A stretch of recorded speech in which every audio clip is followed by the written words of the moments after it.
Okay, some context. I'm a 24-year-old guy, and this happened to me about 6 months ago.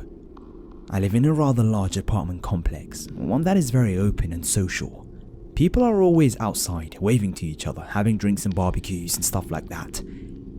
It's quite a safe place, with people looking out for each other all the time, and if anything happens, everyone is usually in the know. Anyway, I live at the higher part of my building, very close to the roof. In fact, there is a door near my place next to some stairs leading up to it, so it isn't that hard to get up there. I've personally only been up there once before. I don't plan on going up there alone. It was about 8 at night, and I was on my computer checking my email, as well as just relaxing and browsing different sites. Well, at that moment, my internet decides to act up and shit itself. Now, this is pretty common as I use my building's Wi-Fi, and it does this at certain points. This would be okay, but I was reading about 3 important emails and couldn't check the other 2 at the time because I hadn't opened any other tabs. So, I decided to head outside, around to another building at a friend's house who I knew. They're really nice about letting me use their internet when things like this happen. I'm getting up to leave my place, and I get out into the hallway when I hear a thump up above, on the roof. This didn't surprise me that much though. I thought it was probably someone up there drinking or hanging out. Sometimes it happens. I get to the bottom of the building and I'm leaving when I hear a loud rattle from the roof. I look up and I don't see anything. I brush it off as a random person on the roof who fell or something like that, so I continue walking. A few minutes later I'm nearing my friend's building and I hear a nearby bush shake. I'm getting a little weirded out at this point, but I dismiss it as a cat or a lizard moving around in the bush and just keep on walking. I arrive at my friend's place and sit down on the curb near the entrance. I pull out my phone, unlock it, and go to my email and continue where I left off. A few minutes into reading it, I hear another rattle, just like at my building, only now it's here.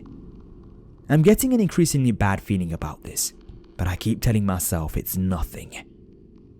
About 5 minutes later, I happen to look up at the roof and get startled for a minute. There is a guy peering down at me, crouching. I figure he's just enjoying the view of the place and just happened to be looking at me for that moment. I shine the light from my phone at him, and I can make out more features. He's wearing tattered pants and a black hoodie and a mask, one of those white masks that you buy at a party store. Only on it is drawn a really large smile. Now, this really creeps me the fuck out for a moment, but again, I give myself an excuse to brush it off. I laugh nervously at the guy and just go back to reading. I look up a few minutes later, and the guy is sticking his head over even more. I'm starting to get scared now. This is beginning to feel like some horror story.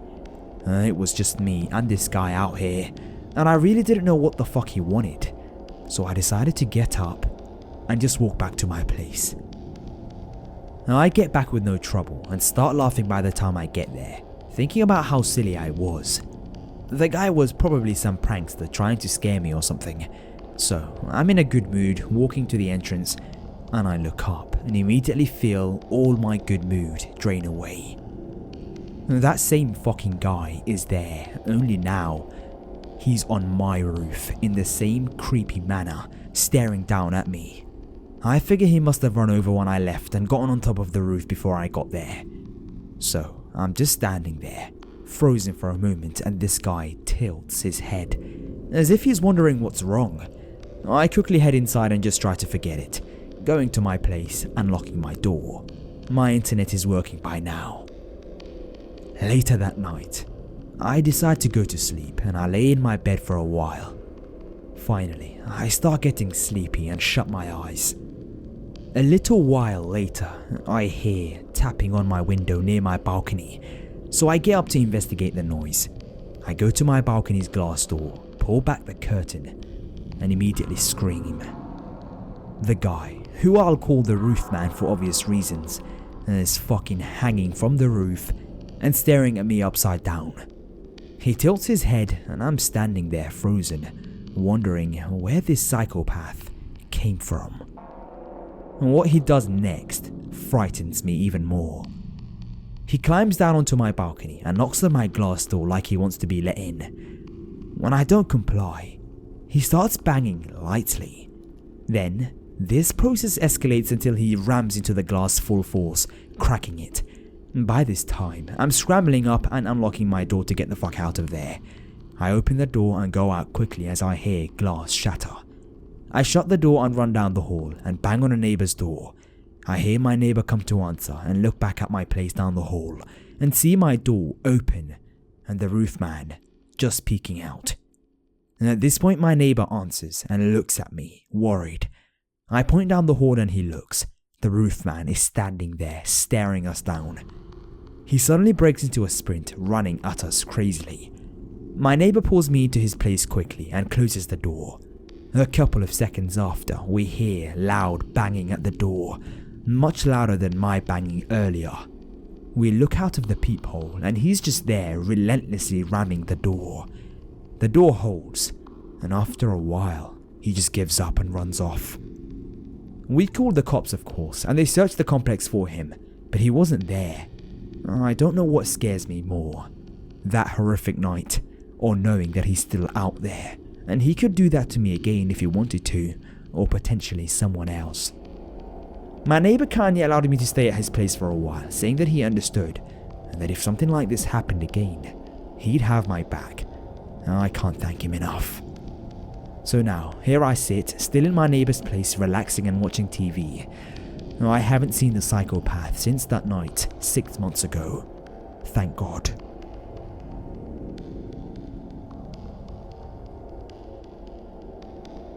King Jellybean. So those of you who watch Rick and Morty already have a good hint at what the fuck transpired last night from my title. Just to preface everything, I'm a 26-year-old male who currently lives in Richmond, Virginia. I would have never expected this to happen to me, but hey, here I am. My friends and I decided to go to a little brewery in a nice part of town, sipping beers and playing Cards Against Humanity. Nothing crazy. I went up to the bar to order another beer, and my friend walking past me jokingly shoulder bumped me, and I gave him a nudge back. Here's where things started to get weird. King Jellybean, male, late 30s, tall and average looking, except for his dead eyes, saw this and approached me. Hey, why did he just do that? Oh, he's just my friend. We're just messing around. Oh, are you going to do something about it? Clearly fucking joking, I said to him. Oh, don't worry. I'm going to kill him later. Can you tell it to me in a poem? I actually don't remember what I said after this, but I word vomited something out after realizing that he was actually dead serious.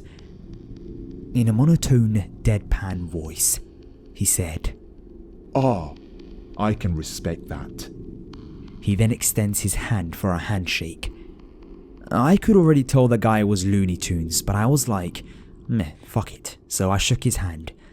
Let me tell you, this guy had an iron grip, like scary strong, and he held onto my hand for a little too long. So I wriggled my hand free and decided that maybe I should get his name, just as a precaution in case anything goes down. So, friend, what's your name? He mumbles something inaudible, incoherent, and I didn't really get his name. I tried again. Nothing. So I just smiled and walked back to my table. The hairs on the back of my neck were a little tingly, but I figured it was just me being paranoid. Once I got back to my table, I saw, out of my peripherals, that he was still watching me. I decided to tell my friends about this little encounter, but they brushed it off as nothing. So again, I went with, meh, fuck it. A little while later there was a break in our game, so a couple of us decided to drain the main vein. My friend and I were walking past the bar to the bathroom in the back, and sure enough, King Jellybean stepped directly in front of me and insisted that I shake his hand again. So, like an idiot, I did.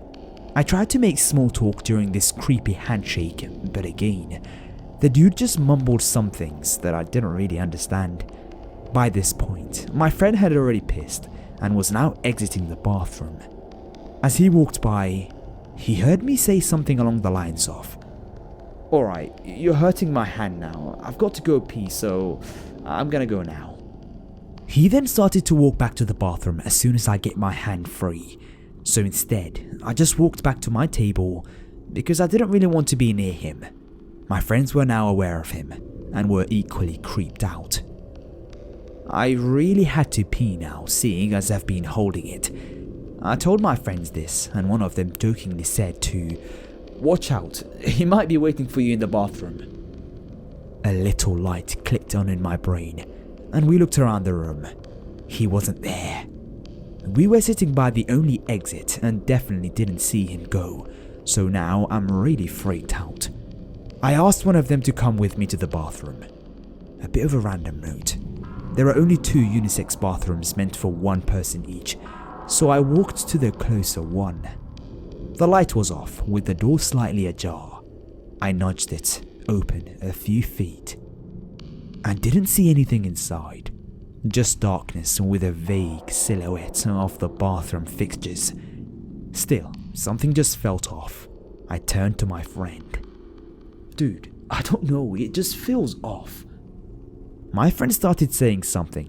I don't know what he said because out of my peripheral vision, my nightmare happens. The door opens and the man is standing inside in the dark doorway, alone, staring at me with the creepiest smile that I've ever seen. Just to paint a mental picture, the guy was standing alone in a bathroom with the goddamn lights off, just waiting for me to walk in for over 10 minutes. According to my friends who were watching this from across the room, my reaction was to just yell, "Oh hell no," and I proceeded to make a beeline to the table while just shouting, "No, no, no, nope, nope, nope." I wish I could say that we confronted him or called the cops, but I was honestly too freaked out. We just grabbed our coats and got the fuck out of there. Who knows what the hell would have happened if I had gone in, or if another person did. Luckily, I don't have that answer.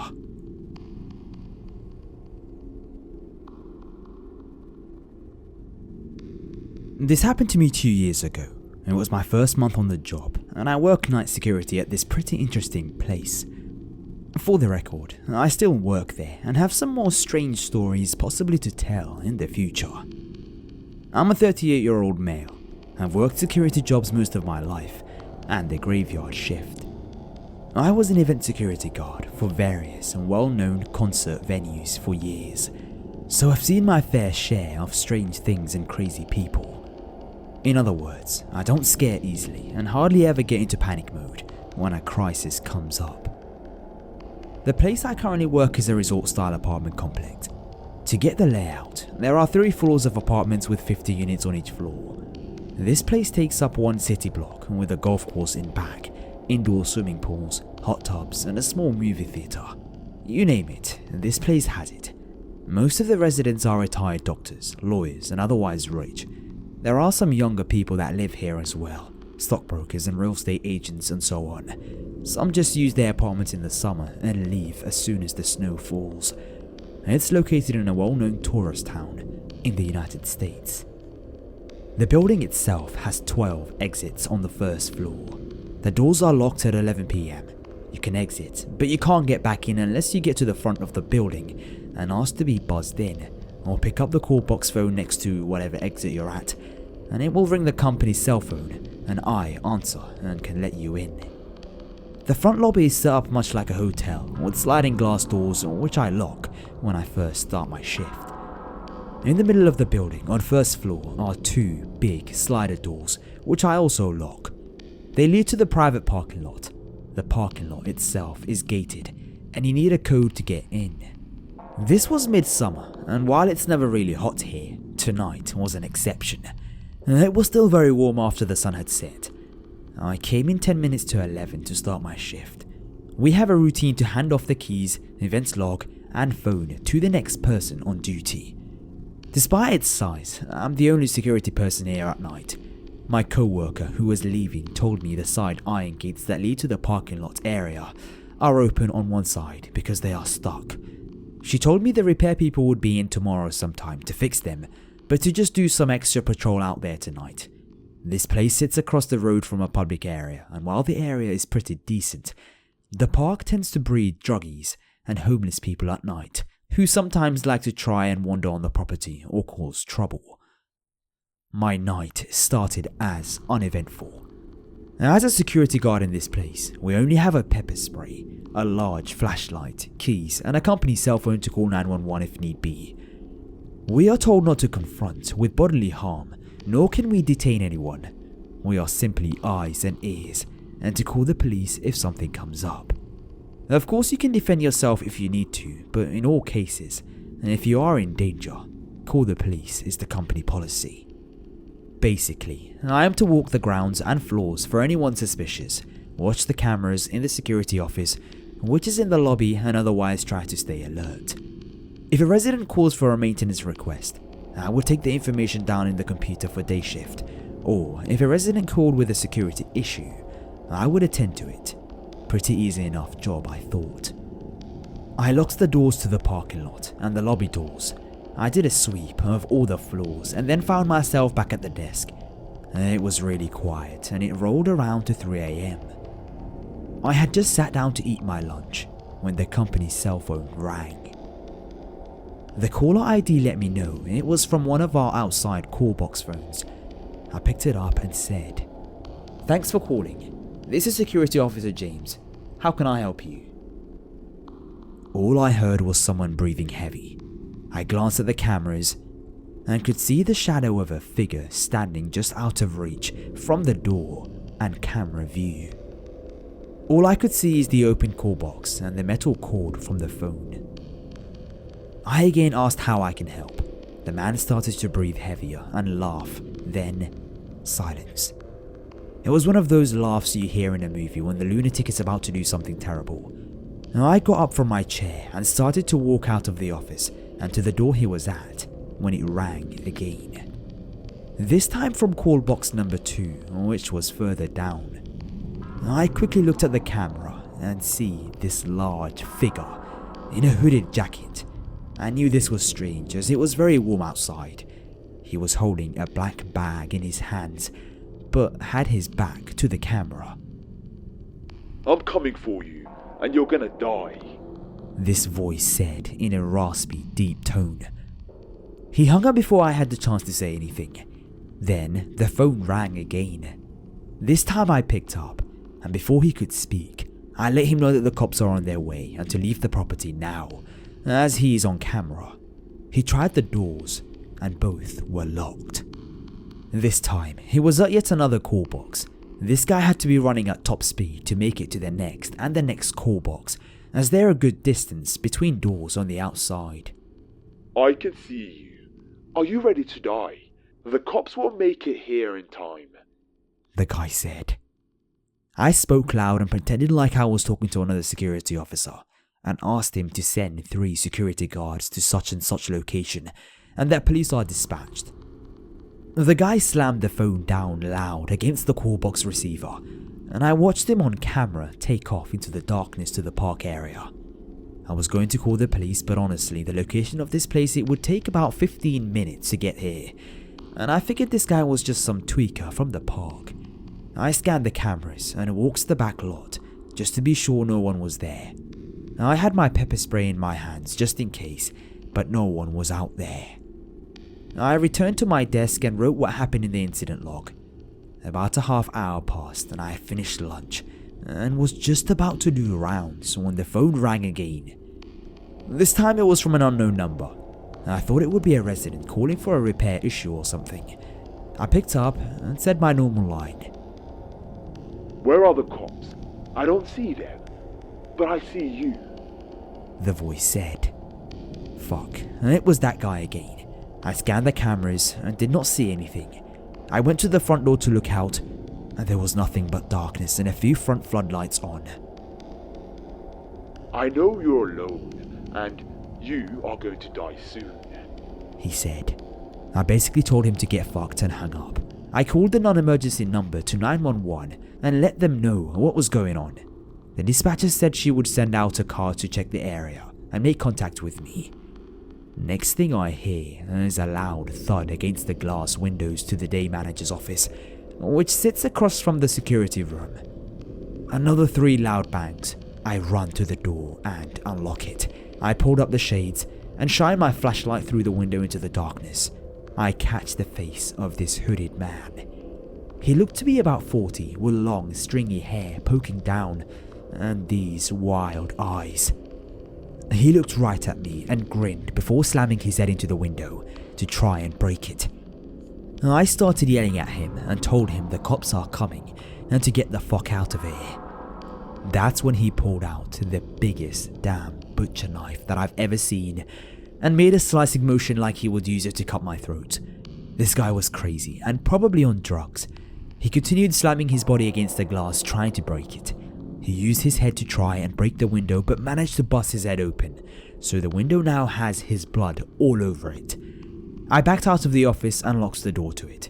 I then decided to wait for cops as this guy was out of control and my pepper spray wasn't going to stop him, and the last thing I wanted was to handle a bloody crazy person. He then ran to the nearest side door and took the call box phone off the hook. He then ran to each call box and removed all the phones, which caused my company's cell phone to ring and jam up the line. This guy had to be on meth or something because he ran as fast as I could possibly imagine. I watched the camera and noticed, to my horror, the sliding door to the garage was open. Now, it was common for residents to go out to their cars and unlock the door themselves. It's just a sliding lock, like the kind in department stores, but this is the last thing that I needed with this nutjob running around. I sprinted across the building and took a couple of shortcuts through rooms to make it to the garage. As I was doing so, I saw that crazy guy running up the garage pathway. I slid that door as fast as I could and locked it before he got to the entryway. He then slammed his body into the glass, over and over, but the door did not move. I locked the second set of doors in case he got through the outside ones. He would at least be trapped or slow him down. I reached for my pepper spray, thinking maybe he would just leave, and yelled that the cops are here. He started to laugh and howl, and then held that knife up again before running into the darkness of the parking garages. I called the cops on my personal cell phone to let them know that the man has a knife. The dispatcher told me the cops will be there shortly, and I let her know what happened. I made my way to the front again and locked myself in the security office. At least this place had no windows, and I could watch on camera. I heard another loud thud and bang and realized it was at the front lobby doors trying to get in. I was hoping the cops would roll up any minute, but they didn't. And while it probably didn't take them long, it felt like forever at this point. The guy was standing at the lobby doors with a knife in hand. He faced the camera, and by this time his hood had fallen back. He was bald-headed, with wild, long, stringy, crazy hair on the sides of his head. His eyes were huge, and I'll never forget that grin on his face as he mouthed to the camera, "Die, die," while making stabbing motions with that knife. Blood running across his face from slamming into the glass. He then ran into the darkness. About 5 minutes later, the cops show up. They sent one officer. He asked me what the guy looks like, and I told him that I have camera footage. He drove through the area first and shined a spotlight. The cop returned to tell me that he couldn't find anyone, and that he had driven around the entire block and back area behind the golf course. I showed him the footage and printed out a picture from the camera. The cop said he didn't see any sign of this guy, and that he would patrol the area to call back if he came back again. It was now nearly 5 AM when the cop left. I waited until it was 6 AM when it was daylight, and people were starting to get out and about before I walked around and hung up all the phones from the call boxes. This guy literally took all 12 phones off the hook. When my manager came in during the morning shift at 8 AM, I told him what happened, and she said that they would keep an eye out and have a meeting to let everyone who worked here know and to be aware. They had an extra security guard on my shift for 2 weeks after this incident, but the guy never returned. The cops never found the guy or who he was.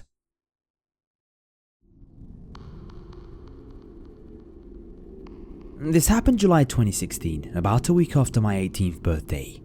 For some context, I'm a 5'1" female, and I live in a small close-knit town with my dad and 14-year-old sister.